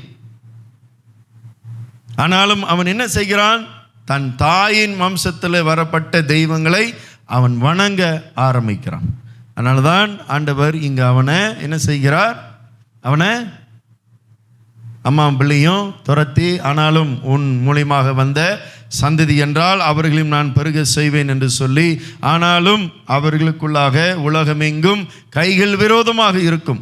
இஸ்மாவேல் வந்தவர்கள் இன்றைக்கு உலகத்தில் அநேகர் இருந்தாலும் அவர் மூலியமாக வம்சத்தில் வந்தவர்கள் அவர்கள் இஸ்ரவேல் பிள்ளைகளுக்கு விரோதமாக எந்நேரமும் இருப்பார்கள். நான் உங்களுக்கு சொல்ல அவசியம் இல்லை என்று சொல்லி நம்புகிறேன், அது உங்களுக்கு தெரியும். ஆமென், பிரைஸ் லார்ட். ஆகையால் அது இன்றைக்கும் என்ன, ஆபிரகாம் செஞ்ச சின்ன தவறு, சாராள் செய்த சின்ன தவறு இன்றைக்கு வரைக்கும் முடியல, நம்மளுடைய காலத்து வரைக்கும் முடியல. கிட்டத்தட்ட 4000 ஆண்டுக்கு மேலே ஆயிடுச்சு. கிட்டத்தட்ட 4000 ஆண்டு ஆகியும் இந்த பிரச்சனை இன்னும் முடியல. இந்த ஆபிரகாம் சாராள் செஞ்ச ஒரே ஒரு மிஸ்டேக். இன்றைக்கும் பல பிரச்சனைகள் அப்படி தான். இன்றைக்கு செய்கிற சின்ன ஒரு மிஸ்டேக் பல ஆண்டுகளுக்கு கூட அது போகும். அதனால் கவனமாக இருக்கணும். கவனமாக உங்களுடைய ஒய்ஃபுடைய வார்த்தையை கேளுங்க, ஒய்ஃப் ஹஸ்பண்ட் வார்த்தையை கேளுங்க. சாராளும் என்ன செஞ்சிட்டாங்க? இங்கே மிஸ்டேக் பண்ணிட்டாங்க. கொஞ்சம் மிஸ்டேக் இல்லை, பெரிய மிஸ்டேக். இன்றைக்கும் ஜெனரேஷன் வரைக்கும் அடிச்சுக்கிட்ட ஒரு மிஸ்டேக் அவங்க தான் செஞ்சு வச்சிருக்கிறாங்க. ஆனால் எல்லாவற்றுக்கும் அவங்க தான் தாய் என்று சொல்லி ஆண்டவர் அவங்களையும் வாழ்த்தி இருக்கிறார். Praise lord. ஆகையால் இந்த இடத்துல என்ன நடக்கிறது? ஆபிரகாம் 2வது காரியத்திலையும் அவர் விட்டு விடுகிறார், தன் மகனை விடுகிறார், தியாகம் செய்கிறார். 2வது பகுதியிலையும் என்ன செய்கிறார்? தியாகம் செய்கிறார். தேவன் தான் முதலிடம். ஆண்டவர் என்ன சொல்லுகிறாரோ அதை நான் செய்வேன். கர்த்தருக்கு முதலிடம் இங்கே ஆபிரகாம் வைக்கிறார். 3வது பகுதியிலே என்ன நடக்கிறது? இதுதான் பெரிய ஒரு ஆபிரகாம் செய்த பெரிய ஒரு தியாகம். யாரும் செய்ய முடியாது, யாரும் செய்ய முடியாது. ஆபிரகாம் செய்கிறார். 22ஆம் அதிகாரம் ஜெனசிஸ் சாப்டர் 22 படிப்போமா? 1வது வசனம். இந்த காரியங்கள் நடந்த பின்பு, இந்த காரியங்கள் நடந்த பிறகு தேவன் ஆபிரகாமை சோதித்தார். தேவன் ஆபிரகாமை சோதித்தார். எப்படியெனில் அவர் அவனை நோக்கி ஆபிரகாமே என்றார். அவன் இதோ அடியேன் என்றான். இதோ அடியேன் என்றார். Price the Lord. 2வது வசனத்தை பாருங்க. அப்பொழுது அவர் உன் புத்திரனும் உன் ஏகசுதனும். உன் புத்திரனும் என்னது? உன் பிள்ளை. ஏகசுதன் என்னது? ஒரே ஒரு பிள்ளை. உன் புத்திரன், உன்னுடைய மகன். ஏகசுதன் என்றால் ஒரே பிள்ளை. உன் நேசகுமாரனுமாகிய, உன்னுடைய அன்புக்குரிய மகனாகிய ஈசாக்கை நீ இப்பொழுது அழைத்து கொண்டு மோரியா தேசத்திற்கு போய் அங்கே நான் உனக்கு குறிக்கும் மலையில் ஒன்றின் மேல் அவனை தகன பலியாக பலியிடு என்றார். முடியுமா? கிட்ட பாகனுக்கு ஒரு 12 வயசு கிட்ட இருக்கும் சொல்கிறாங்க. ஒரு 12 வயசு. ஓகே, ஏறக்குறைய 12 வயசு ஐசேக்கு இருக்கலாம் அப்படி என்று சொல்லப்படுகிறது. அல்லது 17-18 வயசு கூட சொல்லுகிறார்கள். இருந்த போதிலும் ஆண்டவர் இங்கே என்ன சொல்லுகிறார்? ஆண்டவர் அழுத்தி சொல்லுகிறார், உன் புத்திரனும் உன் மகனும் உனக்கு இருக்கிற ஒரே பிள்ளை தானே, உனக்கு இருக்கிற அவன் தானே நேசகுமாரன். ஆண்டவர் எங்க டச் பண்றார் பாருங்க. ஆண்டவர் சோதிக்கிறார். இன்றைக்கு ஆண்டவர் நல்வழிகளிலே நாமளும் சோதிக்கப்படுவோம். நல்ல நான் வச்சுக்கங்க. யாக்கோபு புஸ்தகம் சொல்லுகிறது, அவன் தன் தன் சுய இச்சைகளினால் இழுப்புண்டு சோதிக்கப்படுகிறான், கர்த்தர் ஒருவனையும் சோதிப்பதில்லை. அவர் என்ன சொல்லுகிறார் யாக்கோபு புஸ்தகத்தில் என்றால், நாமளே போய் கைகளை விட்டு பிழையான காரியங்களை நம்மளுடைய இஷ்டத்தின் பிரகாரம் செய்த பிறகு கர்த்தர் என்னை சோதிக்கிறார், தீமையிலே அவர் சோதிக்கிறார் என்று சொல்லி இன்றைக்கு கர்த்தருக்கு விரோதமாக அநேகர் கை நீட்டுகிறார்கள். அப்படி அல்ல. இதெல்லாம் அவர்களுடைய இச்சை, அவர்களுடைய ஆசை. பண ஆசை எல்லாவற்றுக்கும் தீமைக்கு வேறாக இருக்கிறது. பணத்தை ஒருவனும் சம்பாதித்து முடிக்க முடியாதாம், அது வானத்தை போல இருக்கிறதாம். வானத்தை எப்படி மேகத்தை பிடிக்க முடியாதோ, ஒரு மனிதனும் பணத்தை அப்படி மேகத்தை பிடிக்கிறது போல பிடிக்க முடியாது. அது கடைசியில் பண ஆசை உள்ளவர்களுக்கு தீமை வழிகளே கொண்டு போய் விடும்.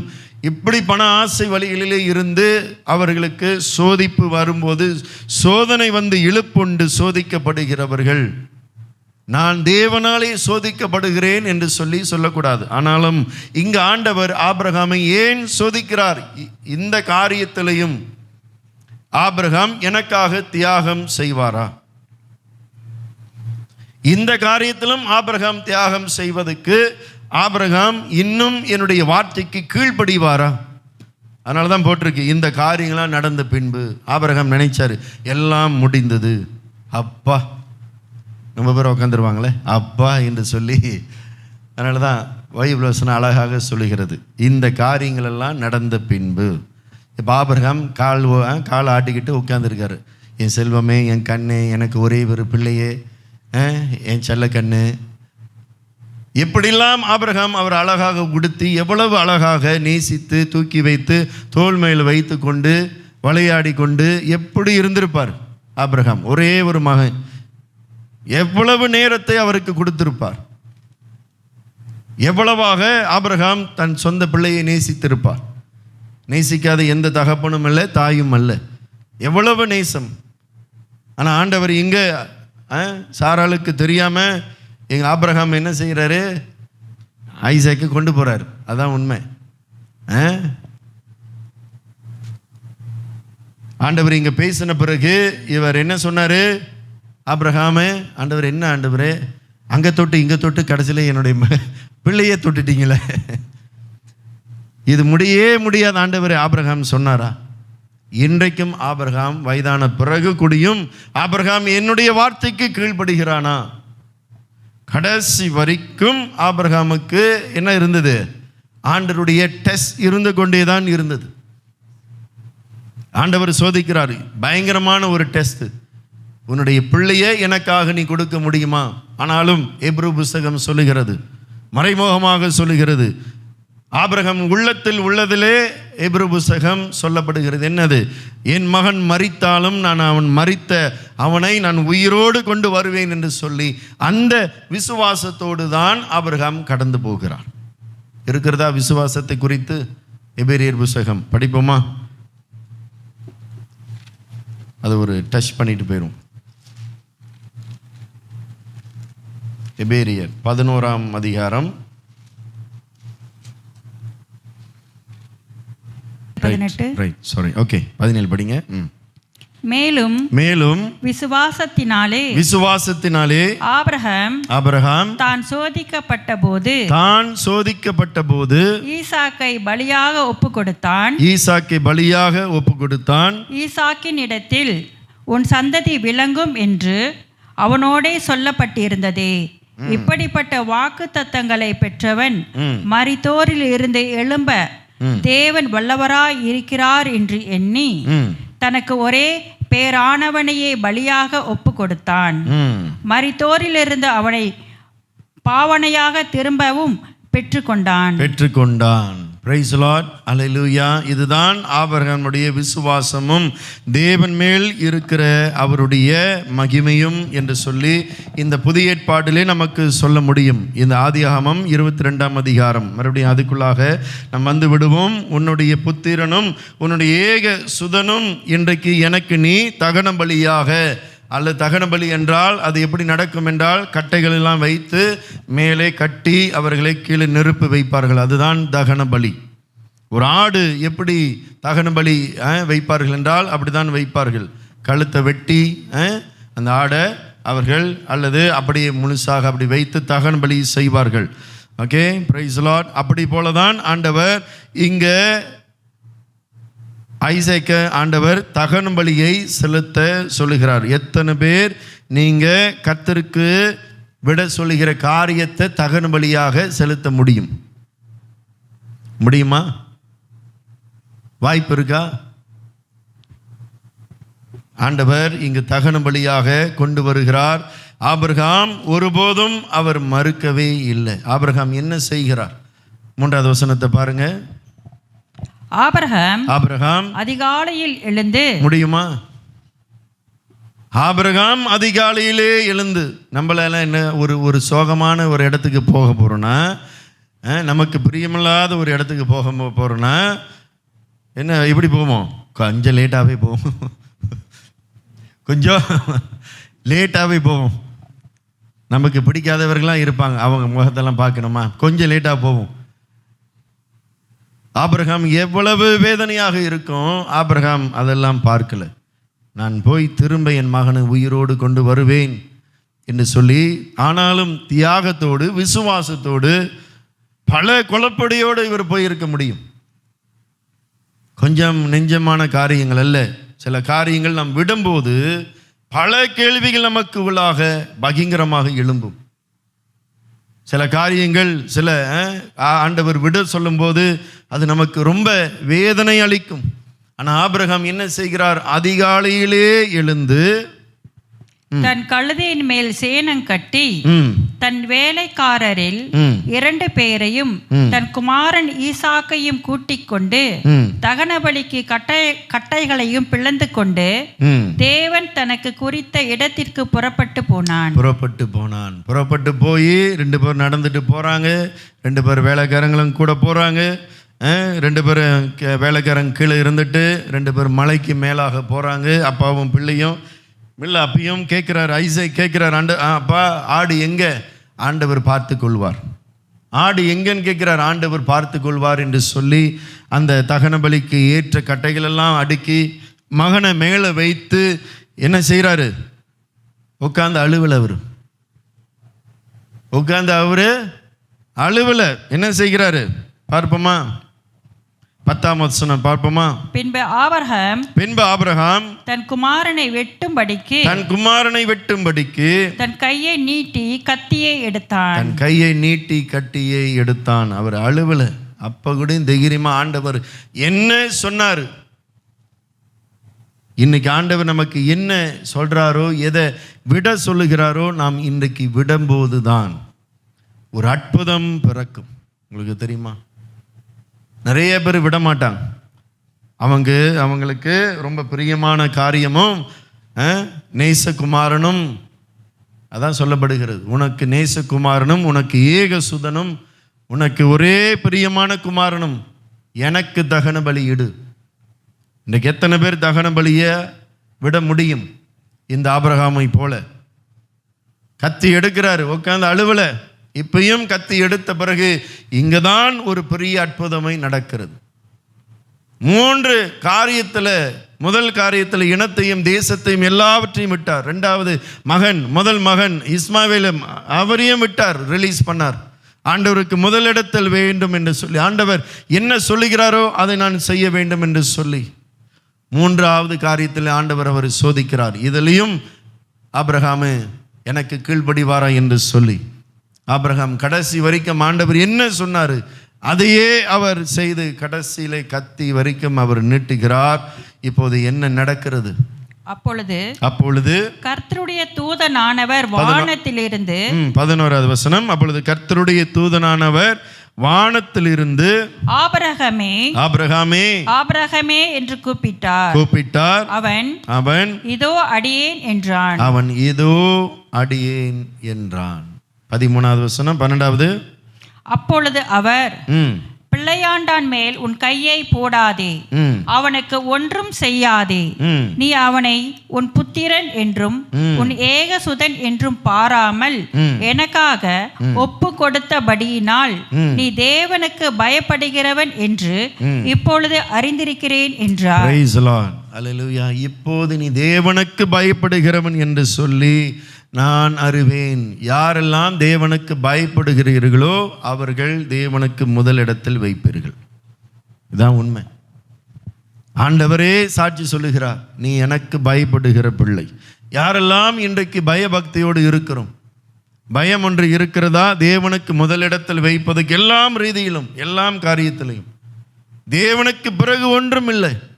நல்லா விளங்கிக் கொள்ளுங்கள். அதுக்காக மனைவி பிள்ளைகளெல்லாம் நீங்கள் ஒதுக்கிட்டு வெறுத்துட்டு ஆண்டவர் முன்பாக வைப்பது, நான் அதை சொல்லவில்லை.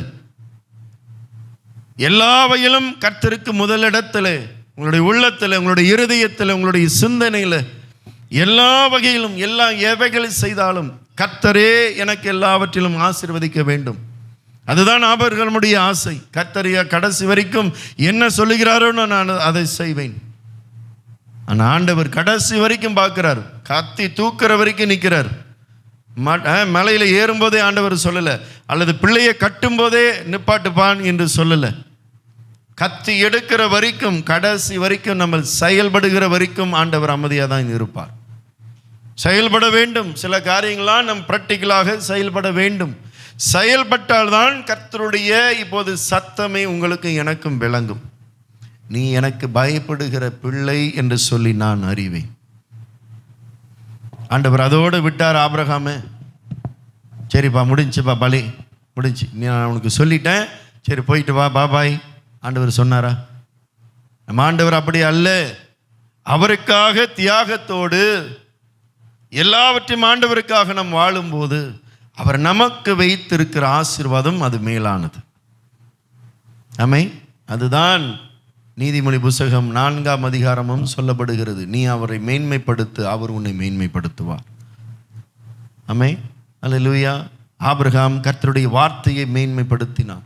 கர்த்தருடைய வார்த்தைக்கு கீழ்ப்படிந்து கர்த்தருக்கே முதலிடம். ஆண்டவரை நீங்கள் என்ன சொல்கிறீங்க அதையே நான் செய்வேன்.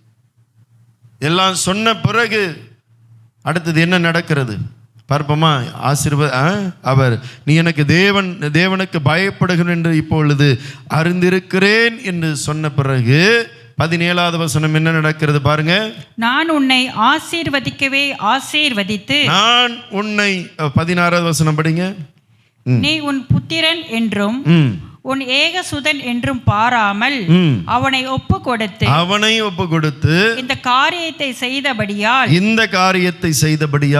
நான் உன்னை ஆசீர்வதிக்கவே ஆசீர்வதித்து, ஆமென், உன் சந்ததியை வானத்து நட்சத்திரங்களைப் போலவும் கடற்கரை மணலைப் போலவும் பெருகவே பெருக பண்ணுவேன் என்றும், உன் சந்ததியார் தங்கள் சத்துருக்களின் வாசல்களை சுதந்தரித்துக் கொள்ளுவார்கள் என்றும், நீ என் சொல்லுக்கு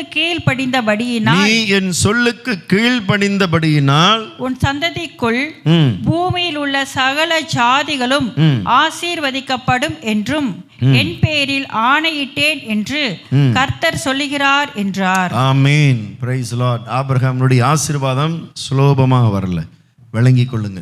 சோதனை இல்லாமல், இந்த உலகத்தில் பாடுகள் இல்லாமல் வெகு சீக்கிரத்தில் நம்ம அவ்வளோ ஆசீர்வாதத்தை பெற்றுக்கொள்ள முடியாது. நல்லா விளங்கி கொள்ளுங்கள். ஆபிரகாமுக்கு ஆண்டவர் சோதனை கொடுத்தாலும், சோதனை ஆண்டவர் எதுக்கு கொடுக்கிறார்? ஆசீர்வாதமான காரியங்கள் வர வேண்டும் என்று சொல்லி, கர்த்தரே ஆசீர்வதிக்க வேண்டும். ஆபிரகாமுடைய விருப்பமே அதுதான். அந்நியர்கள் என்னை ஆசீர்வதிக்க கூடாது, வானத்தும் பூமியும் படைத்த ஆண்டவரே என்னை ஆசீர்வதிக்க வேண்டும் என்று சொல்லி ஆபிரகாமுடைய விருப்பம். ஆனால் 3 காரியத்தில் ஆபிரகாம் எல்லாவற்றையும் ஆண்டவருக்காக விட்டார். இன்றைக்கு யாரெல்லாம் ஆண்டவர் விட சொல்லுகிறாரோ, எந்த காரியத்தெல்லாம் ஆண்டவர் விட சொல்லுகிறாரோ, விட்டு கர்த்தருக்கு முதலிடத்திலே வைக்கிறோமோ, கர்த்தர் முதலிடத்தில் யாரெல்லாம் வைக்கிறீர்களோ, இன்றைக்கு ஆண்டவர் அற்புதங்களும் அடையாளங்களையும் ஆபிரகாமுக்கு கொடுத்த வாக்குத்தத்தங்களும் ஆசீர்வாதத்தையும் இன்றைக்கு உங்களுடைய வாழ்க்கையிலே கர்த்தர் கொடுப்பார். ஆமென். Praise the Lord. இதோட ஆபிரகாமுடைய ஆசீர்வாதத்தை ஆண்டவர் நிப்பாட்டினாரா? அதோட அவருக்கு டெஸ்ட் ஒன்று வந்ததா? வந்திருக்கலாம். ஆனாலும் ஆபிரகாமுடைய ஆசீர்வாதத்தை ஒருவரும் பறிக்க முடியவில்லை. 24ஆம் அதிகாரம் 1வது வசனம் என்ன சொல்லுது பாருங்க. ஆபிரகாம் வயது சென்று முதிர்ந்தவனானான். கர்த்தர் ஆபிரகாமை சகல காரியங்களிலும் ஆசீர்வதித்து வந்தார். Price the Lord. எத்தனை மகிமையான வசனம் பாருங்க. எல்லாவற்றிலும் கர்த்தர் ஆபிரகாமை ஆசீர்வதித்து விட்டார். அவருடைய ஆசீர்வாதத்தை ஒருவரும் பறிக்க முடியாது. இன்றைக்கும் ஆபிரகாமுடைய சந்ததியாக நாமளும் இருக்கிறோம். கிறிஸ்துவை ஏற்றுக்கொண்டவர்கள் யாவரும், நாம் யாவரும் யாருடைய சந்ததி? ஆபிரகாமுடைய சந்ததி. கிறிஸ்துவின் சந்ததி ஆபிரகாம் சந்ததிக்கு ஒப்பானவர்கள். இன்றைக்கு ஆபிரகாமுக்கு ஆண்டவர் அழைத்தது காரணம் என்ன? ஆபிரகாம் எந்த கேள்வியும் கேட்கல. ஆண்டவர் இப்படியா அப்படியா என்று சொல்லி பிறகு கேட்டிருக்கிறார், உண்மை. ஆனாலும் முதல் வார்த்தையிலே அவர் என்ன சொன்னாரோ அப்படியே தேசத்தையும் இனத்தையும் சொந்த பட்டணத்தையும் எல்லாவற்றையும் இழந்தார். இன்றைக்கு இழப்பு அநேகருக்கு முடியாதுதான். ஆனாலும் ஆரம்பத்தில் நமக்கு வலிக்கும். ஆனாலும் இழப்பு பிறகு அது ஆசீர்வாதமாக கர்த்தர் முடிப்பார். ஆமென். Praise the Lord. இது ஆபிரகாமுக்கு நடந்ததை நாம் இங்கே பார்க்கிறோம். அதனால நாம் இன்றைக்கு விட வேண்டியதை நாம் விட வேண்டும். லோத்து மனைவி ஆண்டவர் சொன்னார், நீ திரும்பி பார்க்காமல் ஓடு என்று ஆண்டவர் சொன்னார். உலகத்தை திரும்பி பார்க்காது, இனியும் சோடம் குமாராவை திரும்பி பார்க்காத, அதுக்கும் உனக்கும் சம்பந்தமே இல்லை, விடு, உன்னுடைய மனதை அங்கிருந்து விடு, போ என்று சொல்லி ஆண்டவர் திரும்பி பார்க்காம போ. ஆண்டவர் சொன்ன வார்த்தைக்கு லோத்து மனைவி என்ன செய்தாங்க? மனசு கேட்கல. என்ன ஆனாங்க சொல்லுங்க? உப்பு தூணாக ஆனாங்க. மலையில் என்ன சொல்லலாம்? காராம் தூணா? உப்பு தூணாக ஆயிட்டாங்க. எப்படியாப்பட்ட நியாய தீர்ப்பு பார்த்தீங்களா? கிருபையின் காலம் தானே.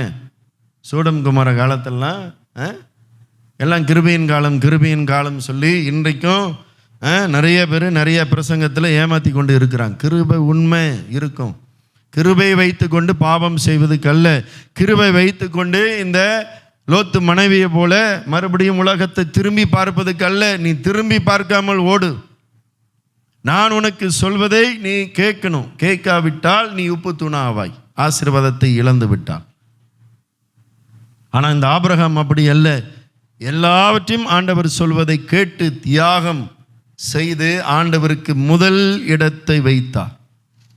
அதுதான் இந்த உலகத்தில் இச்சிக்கப்படத்தக்கதாக ஒன்றுமில்லை.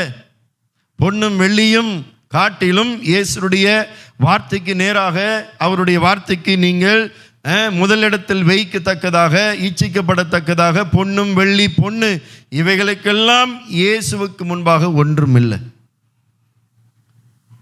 எதை தேடினாலும் எதை சம்பாதித்தாலும் இன்னைக்கு ஞானமாகி இயேசு கிறிஸ்துவை சம்பாதிக்க வேண்டும், தேட வேண்டும்.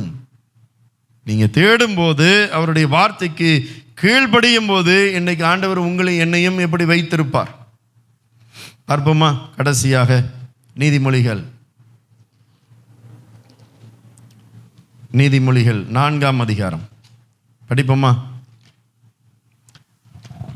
Proverbs chapter 4. ரொம்ப நல்ல, நான் ஏற்கனவே சொல்லியிருக்கிறேன், ஆனாலும் இதனுடைய பிரசங்கத்தின் சம்பவங்களால உங்களுக்கு நான் சொல்லுகிறேன். படிப்போமா? 4ஆம் அதிகாரம் 1வது வசனத்தை படிப்போமா? பிள்ளைகளே, நீங்கள் தகப்பன் போதகத்தை கேட்டு. இப்படிதான் ஆபிரகாம் அவருடைய போதகத்தையும் கேட்டார். இன்றைக்கு நானும் நீங்களும் கேட்கணும். ஆபிரகாம் ஆண்டவருடைய போதகத்தை கேட்டு கீழ்ப்படிந்தார். ஆனால் இங்கு சோலமன் எழுதுகிறார். சோலமன் என்ன எழுதுகிறார்? பிள்ளைகளே, நீங்கள் தகப்பன் போதகத்தை கேட்டு புத்தியை அடையும்படி கவனியுங்கள். நான் உங்களுக்கு நட்போதகத்தை தருகிறேன், என் உபதேசத்தை விடாதிருங்கள். நான் என் தகப்பனுக்கு பிரியமான குமாரனும் என் தாய்க்கு மிகவும் அருமையான ஒரே பிள்ளையுமானவன். இங்கதான் சோலமன் சொல்லுகிறார், என்னுடைய அப்பாவுக்கு நான் ரொம்ப பிரியம், என் தாய்க்கு நான் மிகவும் ஒரே பிள்ளையுமானவன். ரெண்டு பேர்த்துக்கு நான் ரொம்ப செல்ல பிள்ளையாக இருந்தாலும், ஆனாலும் இன்றைக்கு சோலமனுக்கு என்ன கற்றுக் கொடுத்தார்? அவர் எனக்கு போதித்து சொன்னது, உன் இருதயம் என் வார்த்தைகளை காத்து கொள்ள கடவது, என் கட்டளைகளை கைக்கொள், அப்பொழுது பிழைப்பாய். ஞானத்தை சம்பாதி. பாருங்க, அம்மா அப்பா என்ன சொல்லி கொடுக்கிறார்? தாவீது ராஜாவும் பெட்சிபால் ரெண்டு பேரும் இணைந்து, அல்லது தகப்பன் என்ன சொல்லுகிறார்? உன் இருதயம் என் வார்த்தைகளை காத்து கொள்ள கடவது. என்ன வார்த்தையை சொல்லுகிறார்? என்ன வார்த்தையை சொல்லுகிறார் பார்ப்போமா? 5வது வசனம். ஞானத்தை சம்பாதி, இயேசுவை சம்பாதி, புத்தியையும் சம்பாதி, புத்தியாகி இயேசுவை சம்பாதி, என் வாயின் வார்த்தைகளை மறவாமலும் விட்டு விலகாமலும் இரு. இயேசுவாகிய அவருடைய வார்த்தைகளை மறவாமலும் விட்டு விலகாமலும் இருக்கும்போது, இன்றைக்கு அவருக்கு முதலிடத்தில் நீங்க வைக்கும் போது என்ன நடக்கும்? அதை விடாதே, அதை விடாதே. அது உன்னை தற்காக்கும். எதை விடக்கூடாது? இயேசு விடக்கூடாது. இயேசுடைய வார்த்தையை விடக்கூடாது. அதன் மேல் பிரியமாயிரு. எது மேல் பிரியமா இருக்கிறோம்? இன்றைக்கு உலகத்தின் மேல் பிரியமா இருக்கிறோமா? அதுதான் இங்க சொல்லுகிறார். தாவீது ராஜா சொல்லுகிறார், மகனுக்கு சொல்லுகிறார், அதன் மேல் பிரியமாயிரு. ஞானத்தின் மேல் பிரியமா இருக்க முடியுமா? எவ்வளவா ஞானத்தை படிக்கிறது, படித்து கொண்டே இருக்கணும். 110 வயதானாலும் ஞானத்தை சம்பாதிக்க முடியும். ஞானத்தை நானும் நீங்களும் கற்றுக்கொள்ள முடியும். ஆனால் அந்த ஞானத்தை குறித்து இங்கு தாவீது ராஜா சொல்லல. ஞானமாகி இயேசு கிறிஸ்துவே சம்பாதி, புத்தியை சம்பாதி, அவருடைய வார்த்தைகளை நீ மறவாமலும் விட்டு விலகாமலும் இரு. அதை விடாதே, இயேசுவை விடக்கூடாது. அதை உன்னை தற்காக்கும். அதன் மேல் பிரியமாயிரு, அது உன்னை காத்து கொள்ளும். இயேசுவே எல்லாவற்றும் நமக்கு பாதுகாப்பாளர். ஆமென், பிரைஸ் தி லார்ட். எவ்வளவுதான் இன்சூரன்ஸ் வைத்தாலும் அவர் தான் நம்மளை காக்கிறவர். அவர் மேல் உள்ள நம்பிக்கை என்றென்றைக்கும் இருக்க வேண்டும் என்று சொல்லி தாவீது ராஜா இங்கு சொல்லுகிறார். அடுத்தது, ஞானமே முக்கியம், இயேசுவே முக்கியம். பார்த்தீங்களா? அதுதான் முதல் இடம். இயேசுதான் முக்கியம், ஞானமே முக்கியம். அந்த ஞானம் அல்ல, இது நமக்கு ஆண்டவர் கொடுத்த எத்தனை பாக்கியமான வசனம் பாருங்க. ஆபிரகாம் ஆண்டவர் தான் முதலிடத்திலே வைத்தார். முக்கியம் ஆண்டவர் தான். ஆண்டவர் உங்களோட வசனம் தான் முக்கியம். என்னை நான் எதிலும் தீட்டுப்படுத்த மாட்டேன், இந்த உலகம் என்னை தீட்டுப்படுத்தக்கூடாது, நீங்க தான் ஆண்டவர் எனக்கு முக்கியம். ஞானமே முக்கியம். ஞானத்தை சம்பாதி. இயேசுவை சம்பாதிப்பது எப்படி? இந்த வார்த்தை உங்களுக்குள்ளாக கொடுக்கப்பட்டு இருக்கிறது, வேதம் கொடுக்கப்பட்டு இருக்கிறது. இந்த வேதத்தை சம்பாதிங்க, வேதத்தை படித்து சம்பாதிங்க, வார்த்தையை சம்பாதிங்க. அதுக்காக இங்க சம்பாதித்து வேலை விடுங்கள் என்று சொல்லி நான் அப்படி சொல்லவில்லை, ஆண்டவரும் அப்படி சொல்லவில்லை. கர்த்தருடைய வார்த்தையை சம்பாதிக்க வேண்டும் இன்றைக்கு. அடுத்தது, எண்ணத்தை சம்பாதித்தாலும் புத்தியை சம்பாதித்துக்கொள். நீ அதை மேன்மைப்படுத்து. எதை மேன்மைப்படுத்தணும்? புத்தியா? ஞானத்தை மேன்மைப்படுத்த முடியுமா? வாய்ப்பு இருக்கா? இன்றைக்கு ஞானவான்களை உயர்த்துவார்கள், அதே ஞானவான்களை என்ன சொல்வார்கள்? இந்த உலகம் அப்படித்தான் இருக்கும். ஆண்டவர் இங்க தாவீது ராஜா இங்க அப்படி சொல்லல, நீ அதை மேன்மைப்படுத்து. ஆபிரகாம் ஆண்டவரை மேன்மைப்படுத்தினார், அவருடைய வார்த்தைக்கு மேன்மைப்படுத்தினார். அவருடைய வார்த்தைக்கு அவர் அப்படியே, ஆண்டவர் நீங்க என்ன சொல்றது, நான் என்ன கேட்கிறது என்று சொல்லி அல்ல, கர்த்தருடைய வார்த்தையை மேன்மைப்படுத்தினார். இன்றைக்கு இயேசுவை மேன்மைப்படுத்துங்க, உயர்த்துங்க, அவரை ஆராதிங்க, அவரை போற்ற வேண்டும், அவரை துதிக்க வேண்டும். இந்த நாவில் இருந்து துதி, கன, மகிமை, ஜெபம் புறப்பட்டு வர வேண்டும். அதுதான் என்னை மேன்மைப்படுத்து. அவரை மேன்மைப்படுத்தினால் உங்களுக்கு எனக்கு என்ன நடக்கும்? அது உன்னை மேன்மைப்படுத்தும். அவர் உங்களை ஆசீர்வதிப்பார், இன்னும் மேன்மைப்படுத்துவார். எத்தனை மகிமை! இன்றைக்கு மேன்மையை தேடி அநேகர் ஓடுகிறார்கள், செல்வத்தை தேடி ஓடுகிறார்கள். செல்வமும் கனமும் சகலமும் உள்ளவரை மேன்மைப்படுத்த வேண்டும். அவர் உங்களை மேன்மைப்படுத்தாமல் விடவே மாட்டாருங்க. அவர் மேன்மைப்படுத்துவதற்கு ஆபிரகாமை போல நாமளும் காத்திருக்க வேண்டும். ஆபிரகாம் அத்தனை தியாகம் செய்தவர். இன்றைக்கு நாம் தியாகம் செய்ய வேண்டும். அதை மேன்மைப்படுத்து, அது உன்னை மேன்மைப்படுத்தும். நீ அதை தழுவி கொண்டால், நீ அதை தழுவி கொண்டால். எதை இன்றைக்கு தழுவி கொள்கிறோம்? டெலிவிஷனா, போனா, ஃபேஸ்புக்கா, டிக்டாக்கா, நண்பர்களா, களியாட்டங்களா, வேசித்தனமா? எதை தழுவி கொள்கிறீர்கள்? எதை தழுவி கொள்வது என்ற கட்டி பிடித்து கொள்வது? எதை இருக்க பிடித்து கொள்ள இருக்கிறீங்க விடாம? இது என்னால் முடியவே முடியாது ஆண்டவரே. ஆனால் ஆண்டவர் இங்கே யாரை சொல்லுகிறார்? அதை நீ தழுவி கொண்டால். யார? இயேசுவை. அவரோடு நெருங்கி வருவது, அவரோடு ஃபெலோஷிப் ஆவது. தழுவி கொண்டால் அது உன்னை கனம் பண்ணும். அது உன்னை கனம் பண்ணும். இயேசுவை தேடுகிறதுனால எங்களுக்கு என்னங்க இருக்கிறது? உலகம் நம்மளை பார்த்து கேட்கறது இல்லை. சேச்சின்னு போறீங்கப்பா, என்னப்பா இருக்கு, ஏது இருக்கு? உடனே ஆசீர்வாதம் வராது. உண்மை. காத்திருக்கணும். ஆபிரகாமுக்கு உடனே நன்மை வரல. ஆண்டவர் 75 வயதில் ஆண்டவர் சொன்னார், 80 வயதில் ஆண்டவர் சொன்னார், நான் உனக்கு ஒரு குமாரனை தருகிறேன் என்று சொல்லி 20 வருடம் சென்றுதான் குமாரனே பிறந்தார்.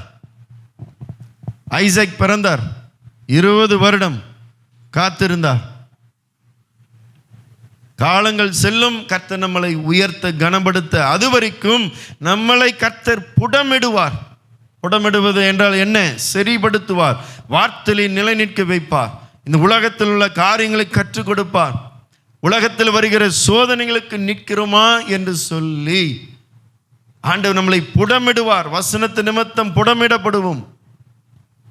ஒரு பொண்ணும் வெள்ளி அது மார்க்கெட்டில் இன்றைக்கு வரணும் என்றால் அந்த பொண்ணும் வெள்ளியும் எதில் வைத்து அதை சோதித்து பார்ப்பார்கள்? அக்கினி. விசுவாசமாகிய உங்களுடைய விலையேற பெற்ற விசுவாசம் அக்கினினாலே சோதிக்கப்படும். பொன்னும் வெள்ளியும் அக்கினினாலே சோதிக்கப்படுகிறது போல விலையேற பெற்ற உங்களுடைய விசுவாசமும் சோதிக்கப்படும். எப்பேற்பட்ட சோதனை? அக்கினி சோதனை. ஏன் கிறிஸ்தவர்களுக்கு இன்றைக்கு பாடுகள் மேல் பாடு? ஏன் சோதனை மேல் சோதனை? உலகம் நம்மளை நோக்கி எதையோ பார்க்கும். அந்த சோதனைகளாம் ஆண்டவர் நம்மளை புடமிடுகிறார். பிறகுதான் நீங்கள் பொன்னும் வெள்ளியுமாக ஜொலிக்க முடியும். ஒரு தங்கம் எப்படி இருக்கும்? ஒரு தங்கம் கட்டியாக, அது அழுக்காக, அது மண்ணாக, அது எடுத்த உடனே பாய்க்க முடியாது. அது என்ன செய்வார்கள்? அதை எடுத்து நெருப்பில் போடணும். நெருப்பில் போடும்போது தான் அழுக்கு எல்லாம் பிரியும், தங்கம் வெளிப்படும். Praise the Lord. அல்லேலூயா. இன்றைக்கு அவர் சிட்சிக்கிற பிள்ளைகளை அவர் நேசிக்கிறார். அவர் சிட்சிக்கும் போது அதை நாம் எடுத்துக்கொள்ள வேண்டும். போன வாரம் பார்த்தோம். சரி செய்வார். நம்மளை புடமிடப்படுவோம். அக்கினினாலே புடமிடப்படுவோம். ஒவ்வொரு நாளும் புடமிடப்படுவது அல்ல, விளங்கி கொள்ள வேண்டும். அவ்வப்போது நம்ம புடமிடப்படுவோம். என்னுடைய வார்த்தையில என் மகன் நிற்கிறானா, என் வார்த்தைக்கு கீழ்ப்படிந்து இருக்கிறானா என்று சொல்லி ஒவ்வொரு தடவையும் நமக்கு புடமிடப்படுவோம். புடமிட புடமிட புடமிட அக்கினி ஜுவாலை, அக்கினினாலே சோதிக்கப்பட நான் நீங்களும் அநேகருக்கு நன்மையாக மாற முடியும். இந்த தங்கம் அக்கினினாலே சோதிக்கப்படுகிற வரைக்கும் அதுக்கு விலை இல்லை. அது சோதிக்கப்பட்ட பிறகு அது தங்கம் கோல்ட் பாரா வரும்போது தான் அது மார்க்கெட்டில் விளையும். அது வரைக்கும் அதுக்கு வெளியவில்லை. அதே தான் கர்த்தர் நம்மளை வெளியே உள்ள பிள்ளைகளாக கர்த்தர் மாற்ற விருப்பப்படுவார். ஆமென். Praise the Lord. ஹல்லேலூயா. அதுக்கு அடுத்தது என்ன சொல்லுகிறது? 9வது வசனம். அது உன் தலைக்கு அலங்காரமான முடியை கொடுக்கும். பல வகையா இன்னைக்கு கட்டு, அந்த கட்டு, இந்த கட்டு, எதுவுமே உங்களுக்கு அலங்காரமான முடியா இருக்காது. கர்த்தர் தான் உங்களுக்கு அலங்காரமான முடி. அது மகிமையான கிரீடத்தை உனக்கு சூட்டும். ஆமென். அடுத்தது, என் மகனே கேள், என் வார்த்தைகளை ஏற்றுக்கொள், அப்பொழுது உன் ஆயுஷின் வருஷங்கள் அதிகமாகும். ஆமென். பாத்தீங்களா? அவருடைய வார்த்தையில் நமக்கு எல்லாம் ஆசீர்வாதமும் உண்டு. ஆயுசின் வருஷங்களை கர்த்தர் அதிகமாக்குகிறார், குறைச்சி கொடுக்கல. ஆயுசின் வருஷங்கள் அதிகமாகும். அடுத்தது, ஞான மார்க்கத்தை நான் உனக்கு போதித்தேன், செவ்வையான பாதைகளிலே உன்னை நடத்தினேன். நீ அவைகளில் நடக்கும்போது உன் நடைகளுக்கு இடுக்கண் உண்டாவதில்லை. நீ அவைகளில் ஓடினாலும் இடரமாட்டாய். புத்திமதியை உறுதியாய் பற்றிக்கொள். இயேசுவாகிய புத்திமதியை உறுதியாய் பற்றிக்கொள், அதை விட்டு விடாதே. இயேசுவை விட்டு விடக்கூடாது. இதுதான் ஆண்டவருடைய விருப்பம். இந்த கடைசி காலத்தில் அநேகர் இயேசுவை விட்டு விடுகிறார்கள். சோதனை நிமித்தம், பாவத்து நிமித்தம், பல பிரச்சனை நிமித்தம் சபையை விட்டு விடுகிறார்கள், இயேசுவை விட்டு விடுகிறார்கள். இங்க என்ன சொல்லுகிறார்? அதை விட்டு விடாதே. இயேசுவை விடக்கூடாதுங்க. இயேசு விடாமல் இருந்தால் என்ன இருக்கிறது? அதை காத்துக்கொள். அவருடைய வார்த்தையை இருதயத்திலே நாம் யாவரும் காத்து கொள்ளும் போது அதுவே உனக்கு ஜீவன், அதுவே உங்களுக்கு ஜீவன், ரட்சிப்பு, பரலோகம். Price the Lord. இந்த உலகத்தில் கடைசியில் நம்ம எல்லாரும் எங்கே போக போகிறோம்? பரலோகத்துக்கு தான் போக போகிறோம். அதுதான் ஜீவன். நானே வழியும் சத்தியமும் ஜீவனமாக இருக்கிறேன். என்னை இல்லாமல் ஒருவனும் பிதாவினிடத்தில் வரான். என்ன செய்ய வேண்டும்? என் மகனே, என் போதகத்துக்கு நீ கேள். Price the Lord. இதுதான் ஆபிரகாம் செய்தார். இதுதான் ஆபிரகாம் கீழ்ப்படிந்தார், எல்லாவற்றிலையும் விட்டார், தியாகம் செய்தார், ஆண்டவர் முன் இடத்தில் வைத்தார். யாரை நீங்கள் மேன்மைப்படுத்துகிறீர்களோ அவர் உங்களை மேன்மைப்படுத்துவார். யாரை முதலிடத்தில் வைக்கிறீர்களோ அவர் உங்களையும் முதலிடத்தில் வைப்பார். ஆமென். Praise the Lord. அல்லேலூயா. ஆபிரகாமுக்கு ஆண்டவர் எத்தனை நன்மையான ஆசீர்வாதத்தை கட்டளை கொடுத்தாரோ உங்களுக்கும் ஆசீர்வாதத்தை கர்த்தர் கொடுப்பார். எல்லாவற்றிலும் மேலான ஆசீர்வாதம் எங்க இருக்கிறது? ஆமென். கடைசியில் பரலோகம். அதனால தான் அதை விட்டு விடாதே, அதை காத்துக்கொள், அதை தழுவிக்கொள், அதை மேன்மைப்படுத்து. எதை சம்பாதித்தாலும் கர்த்தரை சம்பாதித்துக்கொள். அவருடைய வார்த்தையை சம்பாதிக்கணும். எல்லாவற்றிலும் கர்த்தருக்கு கனத்தை கொடுக்கும்போது அவர் உங்களை கனத்தை கொடுப்பார். ஆமென். Praise the Lord. அல்லேலூயா. கர்த்தர் உங்களை ஆசீர்வதிப்பார் என்று சொல்லி நான் நம்புகிறேன், நான் விசுவாசிக்கிறேன். அல்லேலூயா. கடைசியாக நாம் அப்படியே ஜெபம் பண்ணி இந்த ஆராதனை நாம் முடிப்போம்.